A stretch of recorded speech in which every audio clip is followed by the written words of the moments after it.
আসসালামু আলাইকুম, আশা করি সবাই ভালো আছেন। চলে আসলাম গাজীপুরে অবস্থিত বীজ প্রত্যয়ন agency seed certification agency SCA অফিসের সামনে। এটি কৃষি মন্ত্রণালয়ের অধীনে একটি গুরুত্বপূর্ণ সরকারি প্রতিষ্ঠান, যা দেশ জুড়ে বীজের মান নিয়ন্ত্রণ ও প্রত্যয়নের কাজ করে থাকে। এটি একটি স্বায়ত্তশাসিত সরকারি সংস্থা। এটি কৃষি মন্ত্রণালয়ের অধীনে কাজ করে। এই পাশে অনুমোদন দেওয়ার জন্য ধানের চারা রোপণ করা হয়েছে। এই পাশে গবেষণার ধান পেকেছে।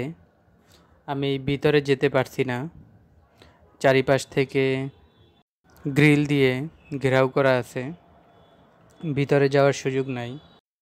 বাংলাদেশের যত সরকারি ও বেসরকারি কোম্পানি আছে, তাদের ভ্যারাইটি অনুমোদনের জন্য বাংলাদেশ সিড সার্টিফিকেট এজেন্সির কাছ থেকে অনুমোদন নিতে হয়।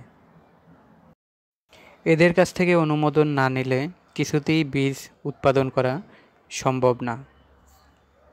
আজকের মতো বিদায় নিচ্ছি। ভিডিওটি লাইক দিয়ে চ্যানেলটি সাবস্ক্রাইব করে পাশে থাকবেন। আল্লাহ হাফেজ।